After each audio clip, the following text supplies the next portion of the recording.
celui qui a combattu contre le colonialisme. Le gouvernement et les cas, les cas. Mais pourquoi est-ce que Batikali jamais honoré mémoire?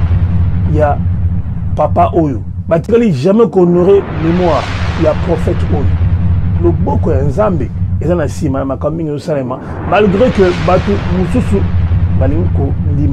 Mesdames, Messieurs, très chers frères et sœurs de père et de mère, vous tous qui êtes Congolais et qui me suivez en ce moment, bonjour et bienvenue dans votre émission Namotema Yakufungama, qui est une émission politique, une émission pour vous informer, une émission pour parler du Congo et pour nous dire que la vérité par rapport à ce qui se passe dans notre nation bien-aimée. Je suis Jérémy Mukuna et je viens aujourd'hui pour vous dire encore que je vous aime beaucoup et que j'aime beaucoup ma patrie. C'est pour cela que je soutiendrai toujours la loi sur l'identité congolaise, la loi sur la protection de postes stratégiques de notre pays qui doivent revenir impérativement aux fils de notre nation. Chers Congolais, chers amis, vous tous qui me suivez en ce moment aujourd'hui, j'aurais bien voulu parler de l'EAC, parler de Mwanga Chouchou.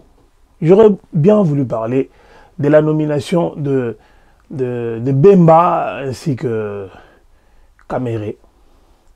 Mais aujourd'hui, je me suis dit qu'il fallait que je puisse parler d'un grand homme, un grand prophète qui a fait des grandes choses dans notre pays, qui a combattu pour la liberté de cette nation. J'aimerais aujourd'hui parler du prophète Simon Kimbangu. Je pense que cette émission sera dédiée à Fleury Mazoa, Mfomunseke Gauche, le mari de Arlette Mazoa, la mère de ma très chère fille Mercedes Mazoa. Cette émission, ce sera aussi pour maman Esther Mukuna. Pour un ami qui m'a demandé de bien vouloir faire quelque chose par rapport au 100e anniversaire de l'église Kimbangiste Fredjo FK.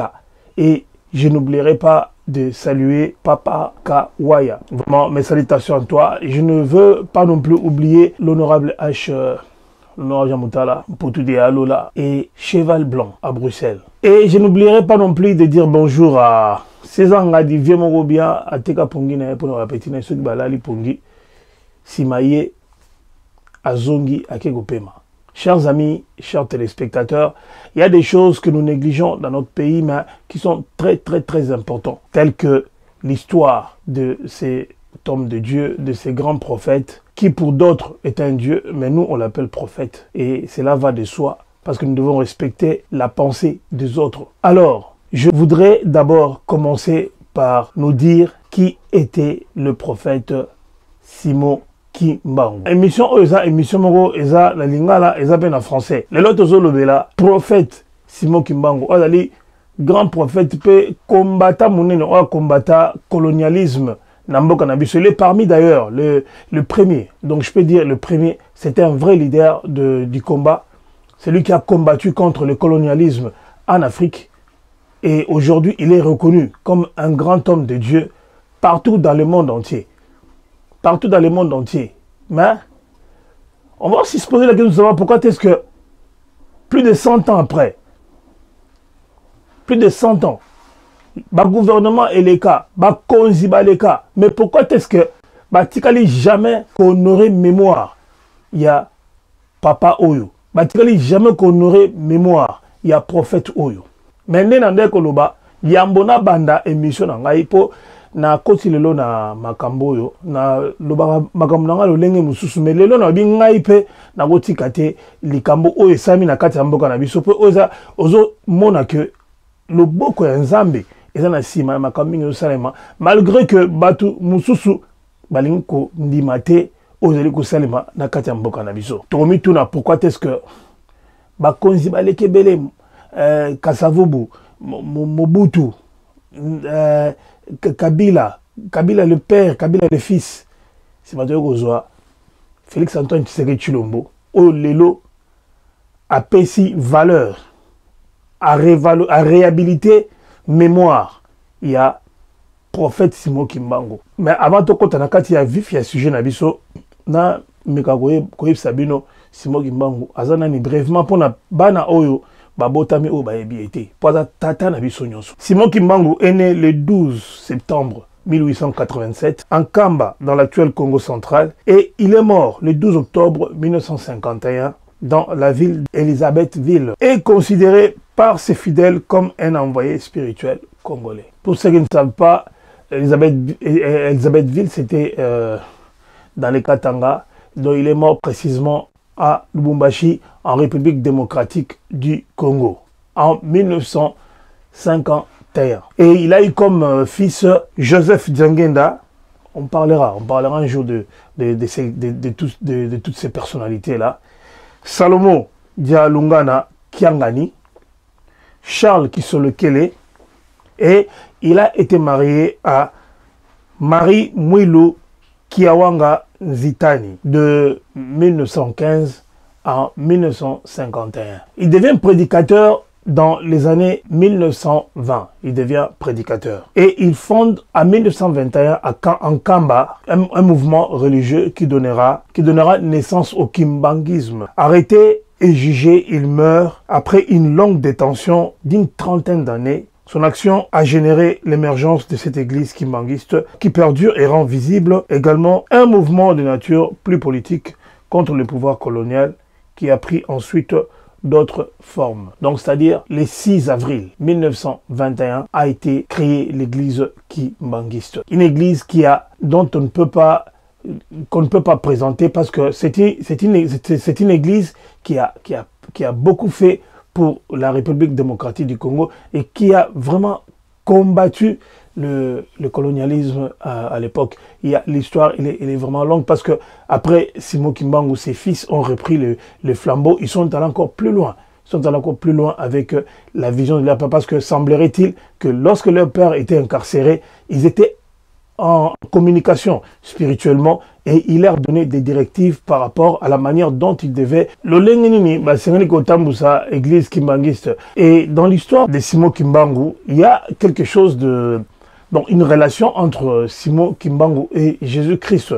Là, Jésus-Christ lui délivre un message. Il y a un message à vocation universelle qui a été révélé par une des prédications de Simon Kimbangu, qui, selon les kimbanguistes, était l'envoyé spécial de Jésus-Christ sur la terre, qui eut un bref ministère biblique en 1921 avant de passer 30 ans en prison et d'y finir ses jours pour incitation à la révolte. Boyebika mindele bandakala ceux qui bamoni ke mutu azana sagesse moko bon intelligence pour bako lingate mutu munda ko pesa bango addicté bon pour époque on a ba catholique ba gina ba yaki ko s'installer na Congo bango banda ko tamba missioni wana tout ce monde ba mindele ba yaki na mboka na biso ba yako s'installer alors ba memaki évangile na bango et puis banda ko tambusango na brutalité lolenge banda ko linga mais jeune moko boya ko telema ilenge moko boya bandi ko loba makambo oza contraire na o bango banda okanisa donc abandi ko critiquer bango ouvertement et puis azali ko tel loba nzambe pe makambo azali ko salema ezaki vraiment abomination pour na bango. Il fallait pas éliminer la jeune wana, il fallait pas éliminer mais pourtant alaki na eloko munene oyo nzambe apesa ki likabo munene oyo ebane ko tambusa ye ba conseiller makambo que azako inciter batu na révolte. Pourquoi? Parce qu'il disait la vérité. Alors, ça mundele vérité. Oyo, yé alingaki koyokate. Donc, en fait, c'est pour cela, que c'est vraiment une figure, une grande figure. Il y a combat. Il y a combat contre l'impérialisme. Il y a combat contre le colonialisme. Parce que yé alingaki mboka nabiso ezala. Mboka oyo.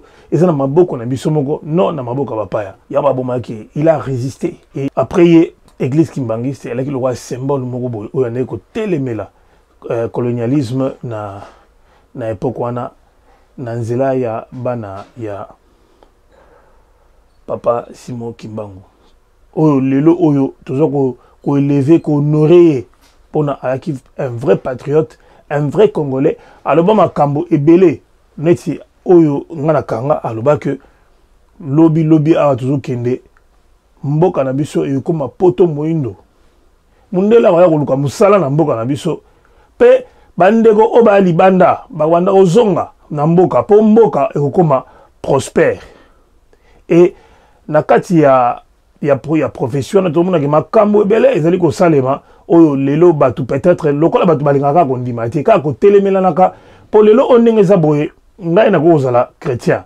nazo makambo na ngai mais yo kana no nazo loba avant telemela ngo yo pe ko zala neti ba ote ba telemela toujours ba makambo oyo bandeko balobaka mais boyoka fond boka fond ya penser na bango pour comprendre qui était réellement le prophète Simon Kimbangu. On a suivi date à naissance nae pe ministère nae pour ministère nae qui ka mo coussé et qui mo coussé ba ko kangae a sali 30 ans na prison à souffrir ba nyokolier pe ba ko assassiner parce que ko yiba mutu ki bolenge nae ko yiba e affection nyonso oyo famille ne ko kozanango et ki loko mo ya passe n'époque wana pona bana nae oyo ba oyo abotaki. Mais lokola alaki na esprit ya nzambe na kati na ye alaki mutu normal te aneko solo la à travers esprit na bana na ye ndenge toyebi. Alors pourquoi est-ce que le longai na zolobela prophète Simon Kimbangu un grand combattant oyo lelo Tomituni on s'est posé la question de savoir mais pourquoi est-ce que 100 ans et les lelo oyo pour honorer mémoire, il y a grand prophète Simon Kimbangu. Pour les lois, bah décidé le 6 février 2023, Oyo bah décidé que l'église date wana eza date mogo symbolique et comme date jour férié payé pendant que se souvenir la création il y a ministère kimbanguiste.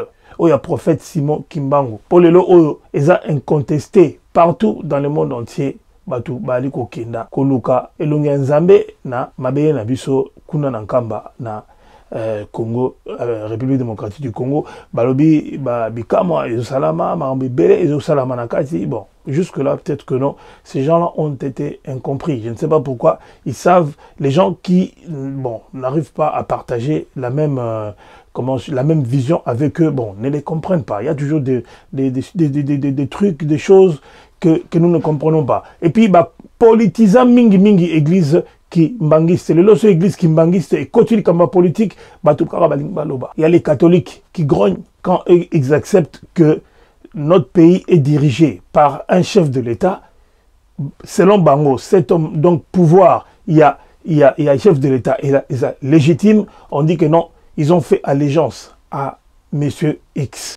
Ça, l'allégeance à Monsieur X. Mais nani, pendant une décennie, à Yébaï que non, à Koko Salapé que non, les lots, Batoubaï va se souvenir, na date, il y a le 6 avril 1921, où l'église Kimbangiste est qui créé. Nani Saliango. Tozi Bakonzi, Namboka Nabiso, Tozi Kasavubu, Tozi Mobutu.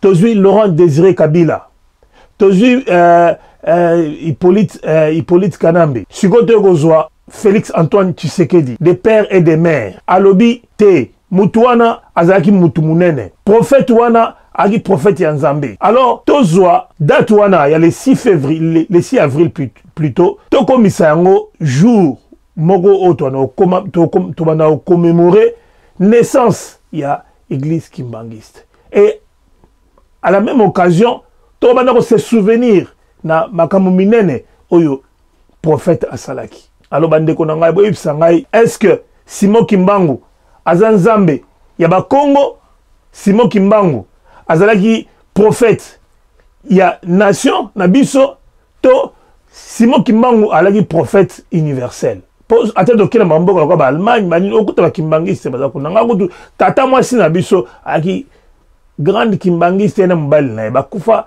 babotama ba kimbangiste bakufa kimbangiste mais aki tata mwasi nanga lelo oyo eloko kwa ndengo wana soke salami mais on pesa quand même ata mwa muke crédit na mutu wana osa eloko wana donc makam nyonso ka mutu ko sala ba acte nyonso mutu zo poser ezara pona azana mamba stratégie mo na sima mutu na kala po alingi akoma élire Yesu na second mandat. Mais Aza déjà chef de l'État. Et bon, le roni negotinda e akenda ko tombola mémoire il y a grand combattant congolais. ya mutu oyo ateka bomo inae a sacrifié vie nae pour la nation nae parce qu'il était de père et de mère congolais. Toko zwa religion te, toko zwa mémoire à mutu te, toko misango et l'on a biso personnel. Parce que le lo oyo Simon Kimbangu a patrimoine national. A patrimoine national. Na kota mingi makambo ya religion te. Mais si je le dis, c'est parce que moi je suis africain. Je suis africain, j'ai des racines africaines. J'ai réfléchi comme un africain. Na ate loka ba américain oyo bazo ba juif. Et pourtant za moto moyindo ayebi que bazoye na Afrique mais bazo tia tembe. Bani ko sa neti bango baza mwindu ya po mais na kati na bango baza makila mususu mais mundela zo boma bango. Nga africain et je reconnais que je suis africain. De père et de mère africain. Le Oma Kambonyo c'est combat africain et ça ngai. Donc c'est-à-dire combat oyo. Simon Kimbangu amenaki eza combat na biso. Eza combat na biso. Le lo tuzo ba makambo na parce que bana oyo ba botami ba ebi peut-être histoire te. Ba ebi histoire ya famille munene wana te. Yango to wana ko décortiquer mukene ngai pour la petite histoire na la kipe sona bandaki tana bandaki nini télévision. Tana bandi musana nga journalisme. Naki na Ratelki bat papa Adelin babi papa Adelin na mbiza pigeon bako tuna e donc ngamut na banda télévision animation na Ratelki toi qui na moninga nga Edi tokutana na l'un de fils Kimbangu qui sur lequel avant na mbiza pigeon je pense que Batouba il y avait à l'époque Ratelki et puis il y avait Télé Kimbangu et donc il y avait deux chaînes de télévision, il y a Bakimbanguiste. Et moi, j'étais l'animateur phare. Il y a Ratelki. Il y a Kingaï Moudnanda au Simba, émission, télé matin, na nega mukete. Batouaïbi na Kinshasa. Donc, on a commencé na église Kimbanguiste. Peut-être que bon, on pouvait aller plus loin, mais on a une vision dans Moussoussou. Et j'ai rencontré les chefs spirituels. Tout ça, là, on a un mingi. Ndeko nanga Edi ayebi ndele lo peut-être nangazala parmi peut-être directeur de production il y a Télé Kimbangu ou bien quelque chose comme ça parce qu'on en avait parlé. Donc on connaît un peu l'histoire.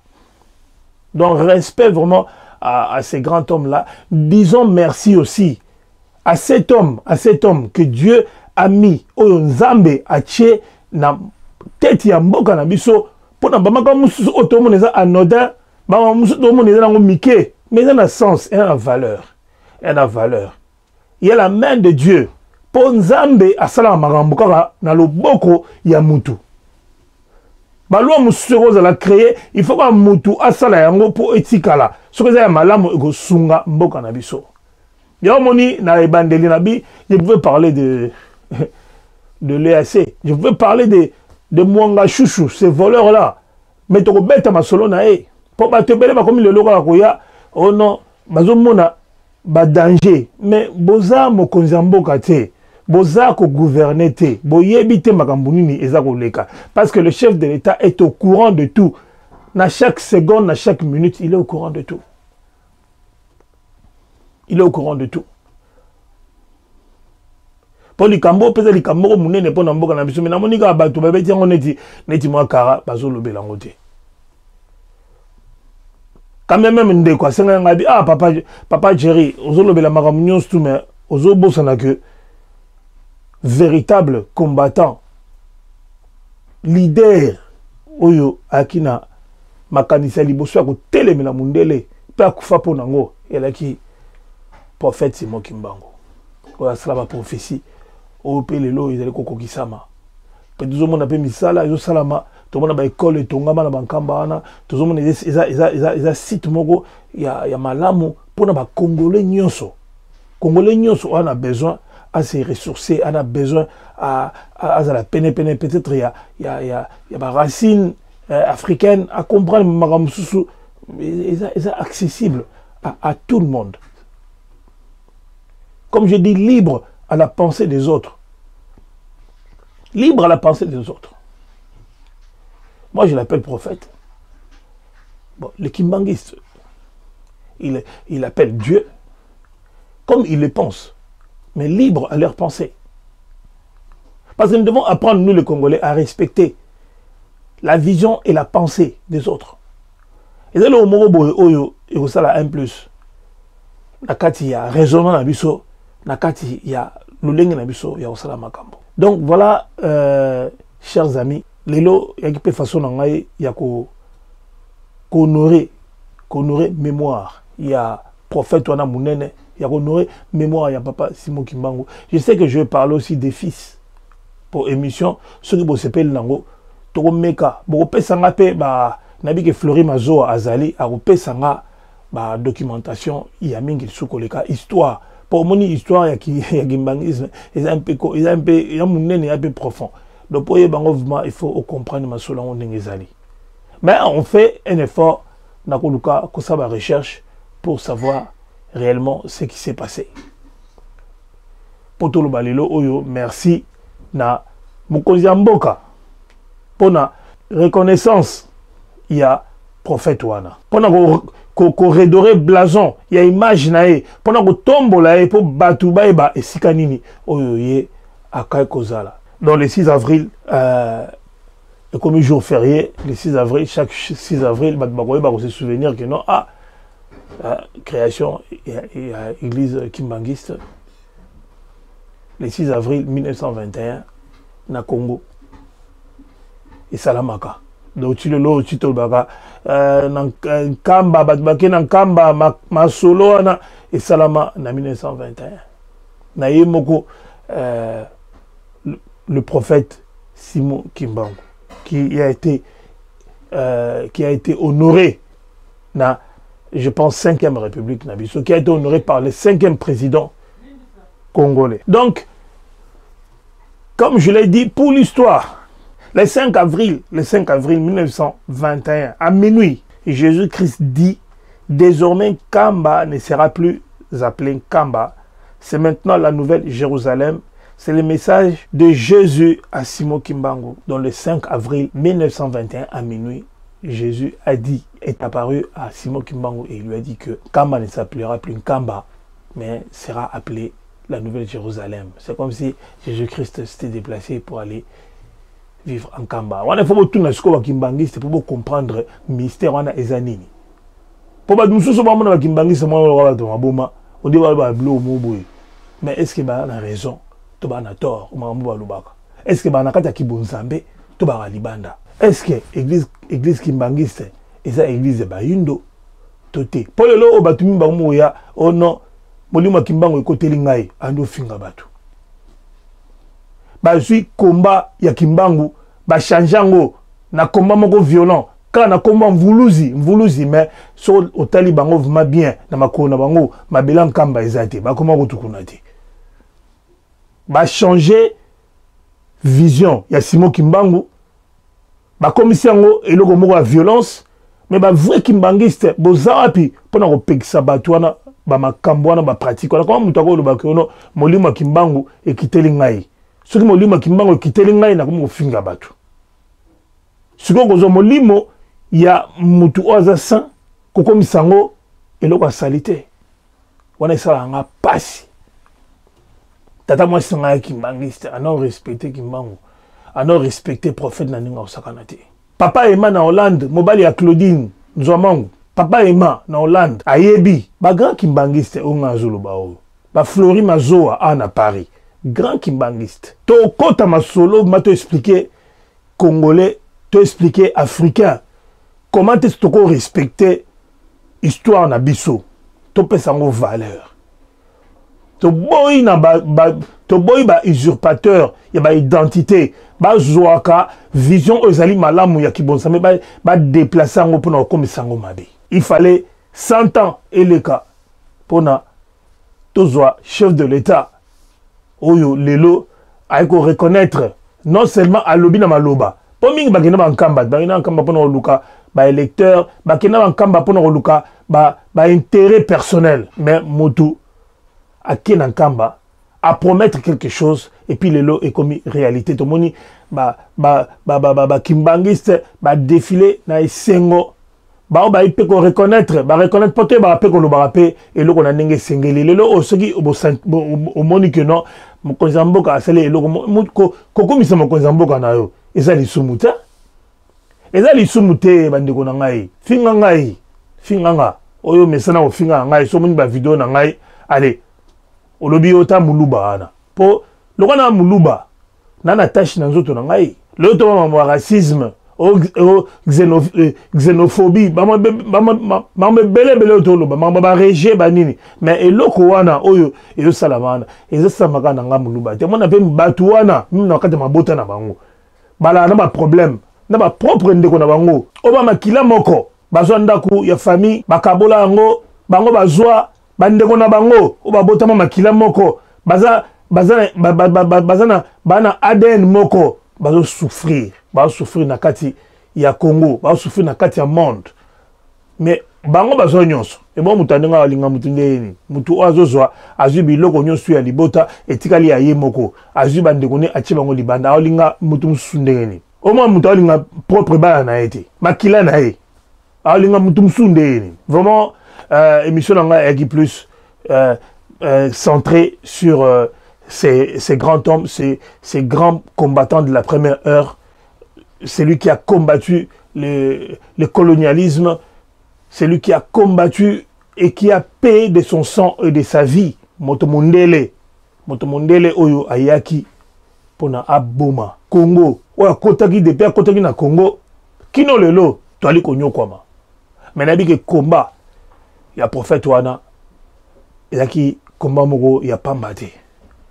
Et que bota mbuma pe toko telema toko tatola que to alage pe na mutu moko oyo anego défendre Congo na biso oyo asopa makila na e pona mboka na biso non seulement ye moko mais ba membre même ma famille na e ba nyokoma pona mabele na biso vraiment Nzambe apambola bino nyonso obolandaka Allegra TV pe Kleboa original merci na bino bandeko oyo bo uzako s'abonner na Allegra TV parce que ce que moni César Ngadi au moni Jérémy Kuna ce qui boza na Kleboa boya pepa ina ngai po ezaraka vision moko eloko moko kalate to na ba émission ebele auto sala to sala émission na ba King Foreman to sala émission na Yves Genda ba ina bazana bino awa na mboka oyo na mutaza ko bunda lolenge na bango ba zu courage wana il y a aucun possible.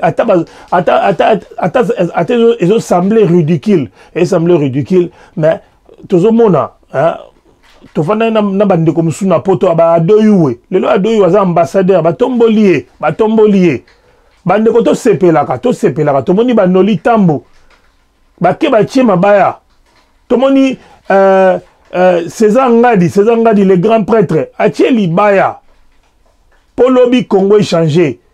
Baosalango na misu ya batu nyonso et puis lobby boko bon obenga ba collabo pourquoi parce que bazu courage babino tresa na mboka na biso merci na honorable Gilo na mambu nyonso ozo sala pona mboka na biso oya Congo merci na ba congolais nyonso merci vraiment à vous tous chers téléspectateurs qui avez suivi cette émission. C'était juste une façon pour moi de rendre hommage à ces grands prophètes, à ces grands combattants de la première heure, qui est le prophète Simon Kimbangu, qui nous a légué un grand héritage dont nous bénéficions tous aujourd'hui, en République démocratique du Congo en particulier et dans le monde entier en général. Nzambe Apambola, Papi Chochamala, Nzambe Apambola, Maître Papi, Nzambe Apambola, Maître Daouda, Maman Esther Mukuna, service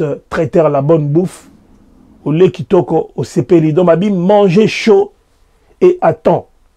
Parce que le lot au batbazo lia, na retard, balé na retard, pe bilogo, et c'est lali, moni batbabeli.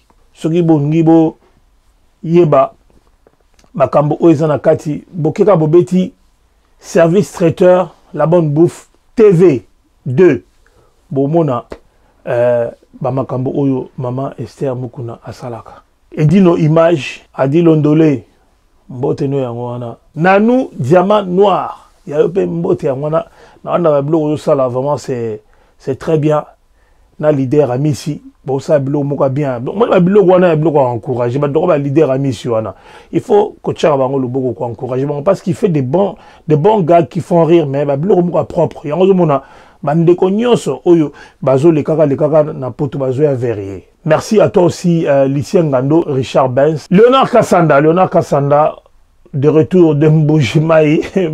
Léonard Kassanda, Fachi Beton, merci Nayo. Pour soutenir progrès en Mboka Nabiso, to Chamboka Nabiso Maboko, ce qui est bien et salami, to sepe là.